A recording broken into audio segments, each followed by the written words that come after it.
संघ क्या करना चाहता है?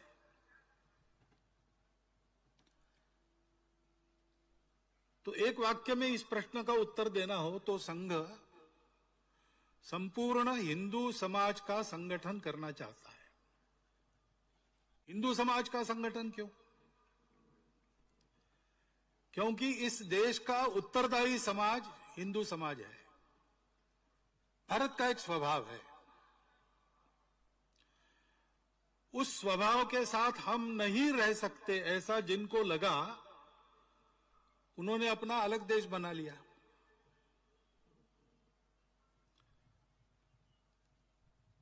तो स्वाभाविक यह है कि जो नहीं बिछड़े उन सबको भारत नाम का स्वभाव चाहिए,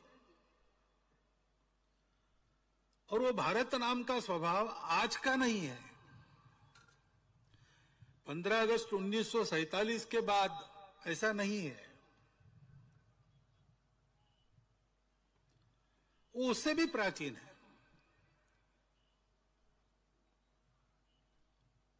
बहुत प्राचीन है। जब दुनिया के इतिहास ने आंखें खोली तो उसने इस भूभाग पर, जिसको भूगोल में इंडो ईरानियन प्लेट कहते हैं, इस भूभाग पर रहने वाले सबका यही स्वभाव पाया। वो स्वभाव क्या है? विश्व की विविधता को स्वीकार करके हिंदू चलता है। सभी की अपनी अपनी विशिष्टताएं होती है। हिंदू जानता है कि ये विशिष्टताएं जिस एक सत्य का आविष्कार है, वो सत्य एक ही है।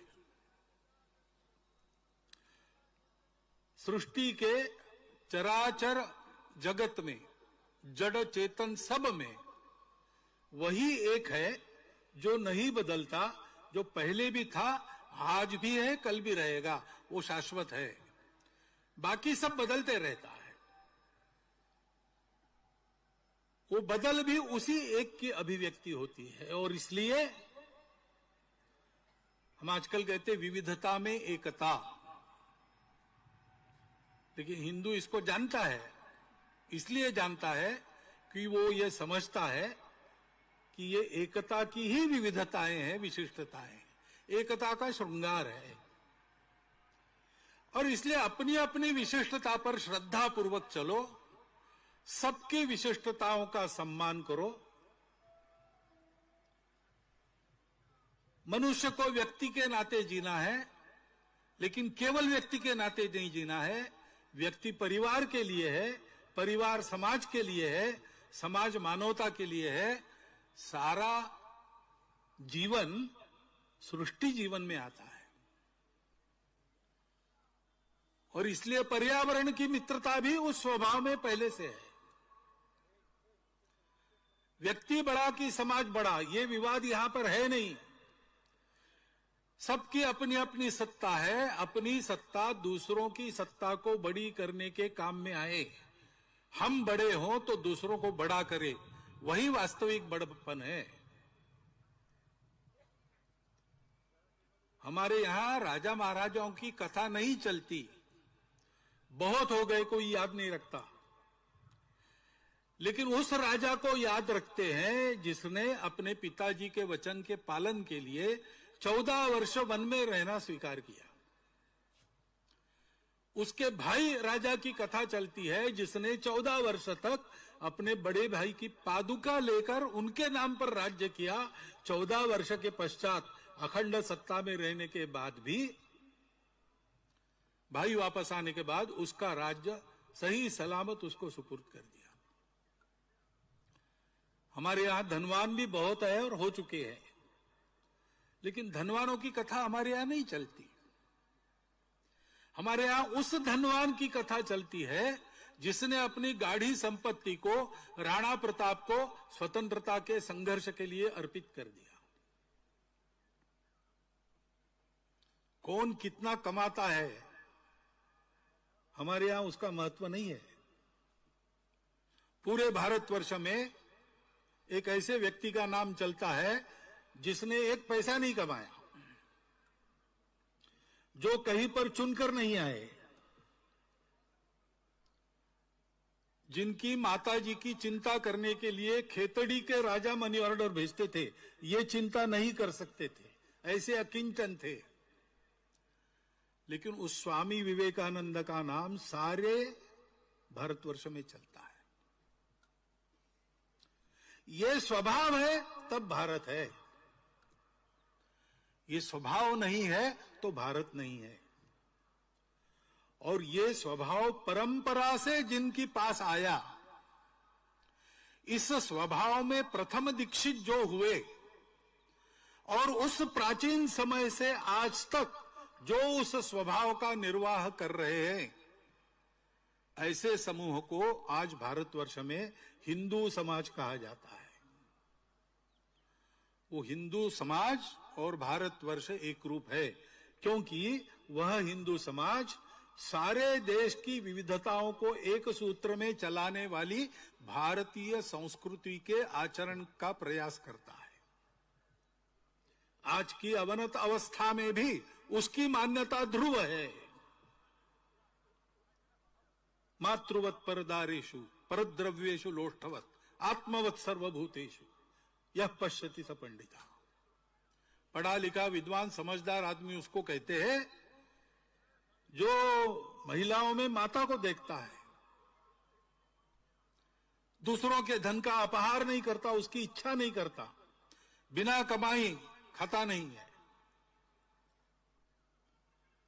और जिन बातों के कारण हमको दुख होता है वो बातें दूसरों के प्रति हम नहीं करेंगे।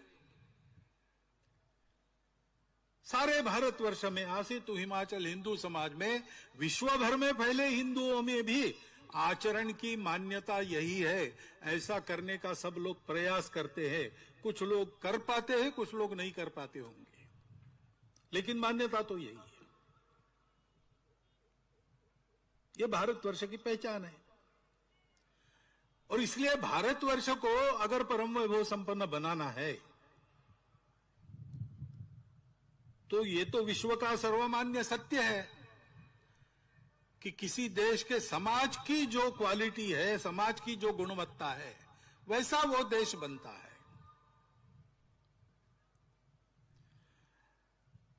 शासक होते हैं, प्रशासक होते हैं, महापुरुष होते हैं, नेता होते हैं, ये सब होते हैं।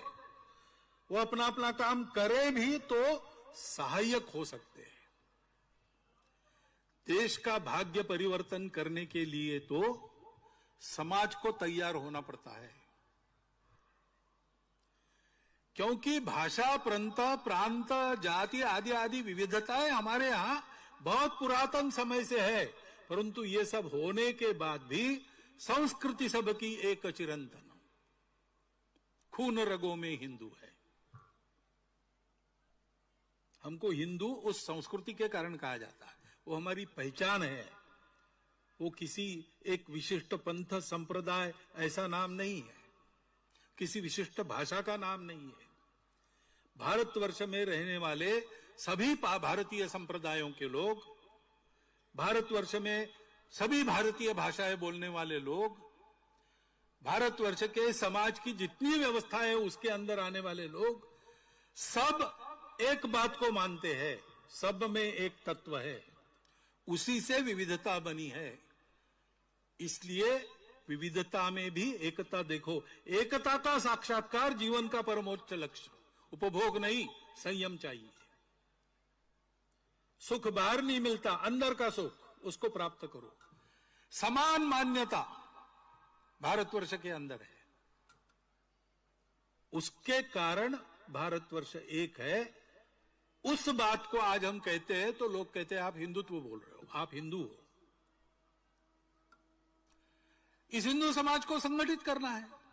आज भी हम देखते हैं समस्याएं हैं, समस्याएं रहती ही है। कितना भी अच्छा समय हो, समस्या नहीं ऐसा कभी होता नहीं। मनुष्य के जीवन में नित्य बाधाओं को पार करते हुए ही जाना पड़ता है, वैसे समाज के जीवन में भी। और इसलिए दिमाग शांत रखो। पहली बात, समझो अपनी शक्ति क्या है, उसको बढ़ाते रखो। समझो उनकी शक्ति क्या है। ये ठीक से समझते हो और शांत मन से सोचते हो, तब कब क्या करना सब समझ में आता है। अपने देश के सामने अनेक समस्याएं हैं, ठीक है। कब नहीं थी और किसके सामने नहीं थी, किस देश के सामने नहीं थी, सबके सामने थी। समस्याओं का होना महत्वपूर्ण नहीं है, समस्याओं का प्रतिकार करने वाले हम हैं। हमारी गुणवत्ता क्या है, हमारी एकता कितनी है। संगठन यानी क्या है, एकता। एकता क्यों, स्वार्थ के लिए नहीं, संघ को कुछ पाना नहीं है। तेरा वैभव अमर रहे मां, हम दिन चार रहे न रहे। हम तो समझते कि हम जो कर रहे हैं, गीत सुना आपने, गंगा जले गंगा पूजा है, जिससे लिया उसी को वापस कर रहे हैं। वो हमारी जननी है, उसके लिए हम काम कर रहे हैं। वापस कुछ मांगना नहीं है, हमको नहीं चाहिए कुछ, हमको पाना कुछ नहीं है। फिर हमारी एकता का आधार क्या है, आत्मीयता। हिंदू समाज के सबके प्रति संघ का भाव आत्मीयता का है, अपार आत्मीयता का है। और हिंदू समाज के मन में संपूर्ण विश्व के प्रति आत्मीयता है। वसुधैव कुटुंबकम कहने वाला हिंदू समाज है। उस हिंदू समाज के घटक के नाते संघ कार्य का आधार भी शुद्ध सात्विक प्रेम है। ये प्रेम स्वार्थ के लिए नहीं है, ये प्रेम ध्येय के लिए है। परम वैभवम ने तुम्हें तत्स्वराष्ट्रम, इसके लिए हम काम कर रहे हैं। और वह परम वैभव देश का जब होगा, तब देश क्या सोचेगा, देश सोचेगा, हिंदू समाज सोचेगा, हिंदू राष्ट्र सोचेगा वसुधैव कुटुंबकम। भारत बड़ा होता है, सारी दुनिया की मित्रता करता है, शत्रुता करने वालों से भी मित्रता करने का प्रयास करता है। ये इतिहास है और वर्तमान है। बाकी सब लोग स्वार्थ की सोचते हैं, हम लोग संबंधों की सोचते हैं।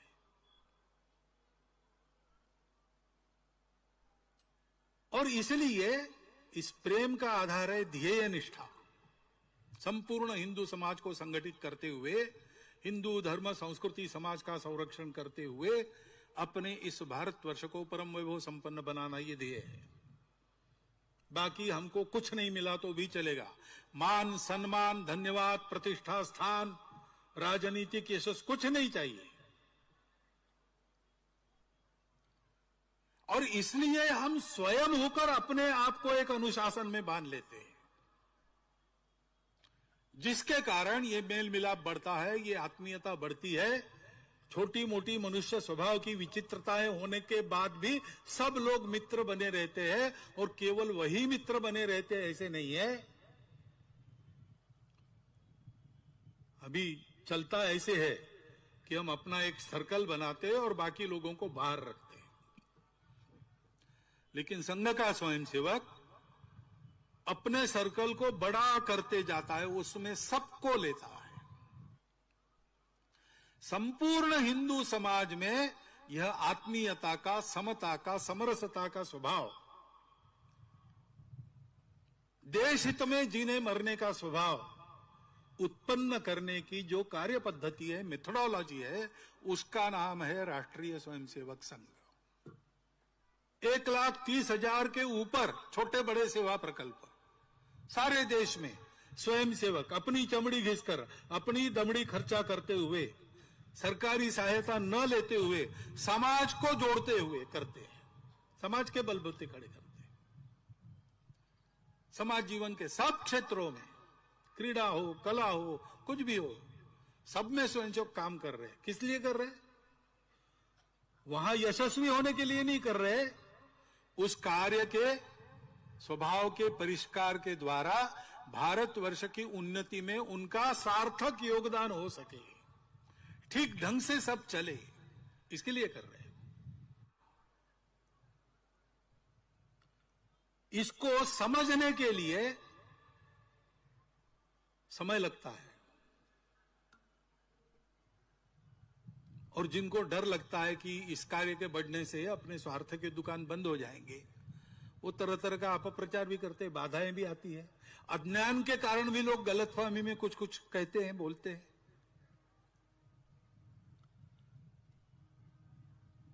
लेकिन मेरी प्रार्थना है कि इस संघ को समझने के लिए आप संघ के अंदर आइए। अंदर आने की फीस नहीं है, औपचारिक सदस्यता नहीं है, मन की मर्जी है तब आ सकते हैं, अगर मर्जी उखड़ गई तो आप बाहर जा सकते हैं। मन मर्जी से करने वाला काम है। अंदर से आइए, संघ को देखिए, और जो बातें मैंने आज कही या हम हमेशा कहते हैं वो आपको संघ के अंदर मिली तो रहिए, संघ के स्वयंसेवक बन जाइए, प्रतिज्ञा लीजिए और काम कीजिए। नहीं है तो आपका मन करे उधर जाने के लिए आप स्वतंत्र हैं। ये तो प्रेम के आधार पर चलने वाला काम है, इसमें कोई जबरदस्ती होती नहीं, इसमें कोई स्वार्थ की लालच दिखाई जाती नहीं।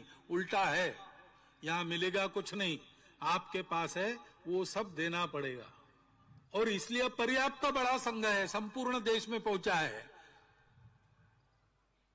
70,000 के आसपास शाखाएं आती है हमारी, दुनिया में सबसे बड़ा संगठन कहलाते हैं हम।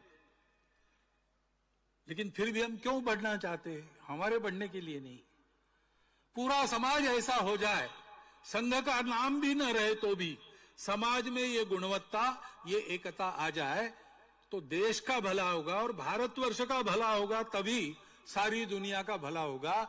दुनिया के पास भी दूसरा रास्ता नहीं है।